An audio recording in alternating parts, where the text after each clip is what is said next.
रतनपुर गांव में एक पायल वाला मजदूर रहता था। अपना खाना लेके और पायल की मजदूरी करने निकल देता है। जाते जाते उसने एक मोहनपुर गांव में पहुंच जाता है और वहां पहुंच के उसने आवाज लगाता है, पायल ले लो पायल, अच्छी अच्छी पायल ले लो पायल। ऐसे कहते वह आवाज लगाते जाता है। सामने से कुछ लोग आते हैं और उस मजदूर से पायल खरीदता है। उसका पायल उस दिन बहुत बिक्री होता है। दिन को 12 बज जाता है। उस मजदूर को भूख लग जाता है।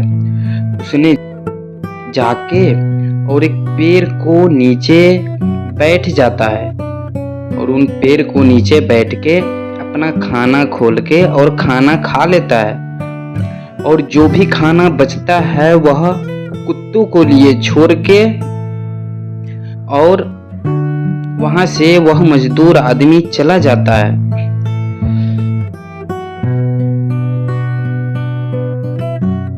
इधर एक भयानक चुड़ैल वहां पे प्रकट होती है और वह जो खाना वह मजदूर ने छोड़ के जाता है वह खाना वह भयानक चुड़ैल खाने लगती है। वह तो कभी इंसान को हाथ का पका हुआ भोजन खाया नहीं था, इसलिए वह कुछ भी न छोड़ के सारा खा गई। और उसने एक तरकीब सोच ली कि मजदूर को आने की वह बाट देखने लगे। इधर वह मजदूर आदमी दूर कहीं और दूर तक पायल बेचने चला जाता है। वहां भी उनका पायल बहुत बिकता है। बेचते बेचते उनको शाम हो जाता है। फिर वह मजदूर आदमी घर को वापस आने लगता है। जहाँ पे खाना खाया था वही मजदूर आदमी वहीं पे वही भयानक चुड़ैल एक लेडीज की रूप बना के और वहीं पे रो रही थी। फिर वह मजदूर आदमी डरता हुआ उन चुड़ैल को पास गया और पूछा, तुम कौन हो? किसकी पत्नी हो? इतनी शाम को क्यों रो रही हो? क्या हुआ है? कहाँ से आई हो? बोलो, बताओ। इतना वह मजदूर आदमी कहता रहा। फिर भी वह चुड़ैल रोती रही। फिर वह चुड़ैल ने बोलती है, भैया मेरा नाम पारुल है। मेरा पति यहीं पे छोड़ के चला गया। बोला है तुम यहीं रहो, मैं थोड़ी देर में आता हूँ। और अब तक मेरा पति नहीं आया। मैं क्या करूँ? कहाँ जाऊँ? फिर वह मजदूर आदमी ने बोलता है, चलो कोई नहीं, आज तुम मेरे संग चलो, मेरे घर रह लेना।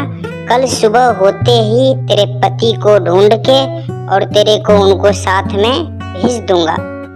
इतना कह के वह मजदूर आदमी ने उन पारुल को लेके अपने घर जाने लगा। वह पारुल चुड़ैल ने बोलती है, भैया मेरे को खाना दे देना, आपका सारा घर को काम करूंगी। फिर वह मजदूर आदमी बोला, चलो कोई बात नहीं, तुम खाना मिल जाएगा तेरे को, तुम खाना खा लेना। इतने में वह मजदूर आदमी ने अपने घर पहुंचा। उसकी पत्नी ने देखते ही बोला, ये लड़की कौन है? फिर रास्ता में जो भी हुआ था वह सारा चीज वह मजदूर आदमी ने अपने पत्नी को बता दिया। फिर उसका पत्नी ने बोली, बहन तुम भूखी होगी, आ जाओ यहाँ, पहले तुम खाना खा लो। उसने खाना दिया, खाना निकाला, वह खाना खा ली। और वह तो भयानक चुड़ैल थी, उनको तो कोई फर्क ही नहीं पड़ता था। उन मजदूर का गाय चराता। जब वह मजदूरी करने जाता तो उनको खाना देता। वह मजदूर आदमी जैसे बाहर आता था, गांव के लोग ने बोलने लगा, ये लड़की कौन है? तेरे घर में जवान लड़की को रखना सही बात नहीं है। मजदूर ये पायल वाला। फिर दूसरा आदमी बोला, हाँ भाई, ये सही नहीं है, ये है कौन, इसका नाम बताओ। वह मजदूर आदमी ने जो भी बात हुआ था वह सारा बात बताया गांव वालों को। फिर वह गांव वाला माना नहीं, बोला नहीं। ये कौन है बता तू, सारी दिन तेरा काम करता है ये। वह मजदूर आदमी ने घर आया और बोला, देख मेरा बेटी बोलती है कब से मछली खाऊंगी। मेरे घर को बाहर एक झील है, उसमें बहुत सारी मछलियां हैं। तुम जा और मेरे लड़की को लिए वहां से मछली ला दे। वह तो चुड़ैल थी, वहां से डायरेक्ट चल देती है और जाते जाते उसने झील की रास्ता पकड़ लेती है और झील के पास जाके और उसमें वह छलांग लगा देती है। तब से कोई उस पारुल चुड़ैल को नहीं देखता।